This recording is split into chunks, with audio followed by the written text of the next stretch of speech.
those 3 lonely Hydralisks can't even come down here and save this lair, which we mentioned this before, but the lair is at the expansion, which again can be a double-edged sword where it's more robust, but you lose all your tech if you do lose that expansion. And so the timing of this by Tasteless very, very strong, as the macro of day 9 was pretty good, but he didn't quite have those higher tier Hydralisks just yet. And so there we go, day 9 is going to GG a very early game here, as they're actually talking here, so I'm just trying to read the chat really quickly. But yep, he's talking about canceling it, so he didn't expect that whatsoever. And that is that. That is a pretty interesting build there. We're going to go ahead and catch day 9, but he definitely got caught by surprise in that game, canceling that Robo. And I got to just show it again. The positioning of the Robo was at the very edge of the pylon power. It was like right here, and then he canceled it, so day 9 wasn't able to scout it, and he didn't want to send an Overlord in there either because he was guaranteed to lose it to the Stalkers. So that is that. If we can get a hold of day 9, then we will talk about this game really quick and then move on to game number 3.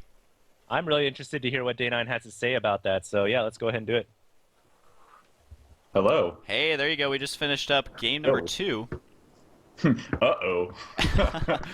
So, I mean, obviously the whole thing came down to your brother canceling the Robo and then just throwing down 3 gateways right away.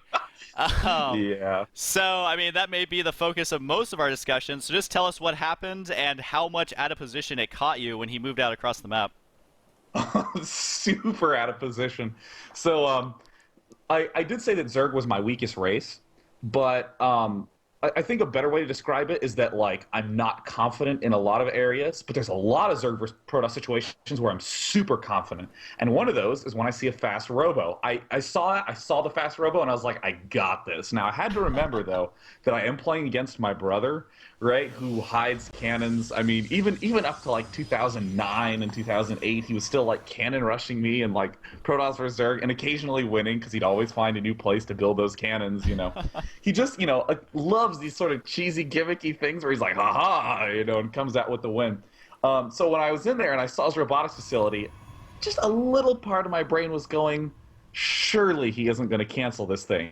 It's over 50% done. Why? Surely he's not going to cancel it. And my drone, you'll notice I left and then I popped right back in to see if he'd actually canceled it. And I was like, no, it's still building. And then, like, when I finally died, I think the Robo is at like 80 or 90%. And he apparently canceled it, right? He just went ahead and did it. And I was so thrown off guard, because when all of his units came down his ramp, I was like, whoa, that's more units than he's supposed to have, and I don't see an Immortal. And I was just completely shocked that he was able to get out that fast. Because, I mean, really, my Hydralisks had just started to pop out. And ordinarily, I would have like 9, 10, 11 Hydralisks by the time the push gets there, but I only had 4. So it's just a really narrow little timing window that he exploited, like, perfectly and completely threw me off guard. So going into Game 3, I was just praying that I didn't get Zerg, because I think my best matchups are Protoss vs. Zerg or Terran vs. Zerg, or maybe Terran vs. Protoss, too. Yeah, I'm watching the part of the replay right now where he just got his 4 warp gates up, and you had just started your Hydralisk in, so he's warping in his entire army, and your Hydralisk in hasn't even started yet. You've been making drones that whole time, and so in that situation is really the only thing you could do is sacrifice an Overlord to see exactly what he's doing, but you thought you knew what he was doing.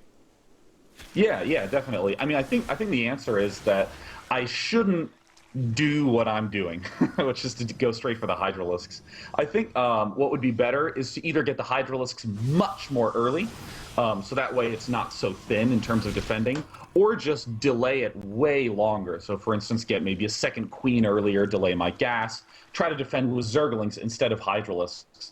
But again, I was so confident in the timing against a Robo-Bay that, you know, it never occurred to me how unbelievably effective it would be to cancel it and then just throw down 4 warp gates. Yeah, and the timing on his part was really good. He had a bunch of zealots spawning right when the warp gate tech was finishing, and then you just get like doubled units right there. And just one thing that's not really related specifically to this map, but we have been seeing a lot of Zergs actually get their lair at their natural, which, I mean, that's not too uncommon. You even saw that in StarCraft 1. Is that just a preference thing, or do you think it's actually better to go ahead and get that almost always at your natural? I don't have the biggest preference for it, really. I mean, I think the biggest deciding factor is where's the scouting probe, and, you know, if I need to get the layer up, I'll just morph it in the place the scouting probe isn't. Because, I mean, if the layer is in your main, or if it's at your natural, I mean, Protoss, especially in StarCraft 2, is going to get an observer there pretty soon, and should have a decent idea of what you're doing anyways. So I mean, the fact that it would be in the main or the expo won't really matter. I mean, people would argue, oh yeah, if you get attacked, you have more hit points of life on the layer at your expo, but that so rarely comes into play because honestly, immortals do like infinity damage anyways. I've never watched a game of myself and gone, oh, if only that hatch had 300 more hit points, I would have lived. Yeah. Okay, right on. I don't know if we have any questions lined up. I don't think Alex was keeping an eye on it. But Alex, if you're there and you have a question, then let's just ask it. If not, we are going to move on to game number 3. This is actually our third set in a row that does go to 2-1. So pretty exciting stuff. That is going to be the very last game from the round of 16. So if Tasteless wins, he advances. If Day 9 wins, he advances to the final slot in our round of 8. So Alex, if you're there, and are we ready to go, or what's up? All right, I'm back. So I just tuned into the whole thing on my other laptop, but do we want to ask a question from the Ustream audience? If you can grab one question, just if you can see one on there. I don't have it open because my computer sucks and I don't want to crash anything. But if you can grab a question really quick, if Sean is still hanging around, we can get one answered. I don't actually know if Sean's still here, so...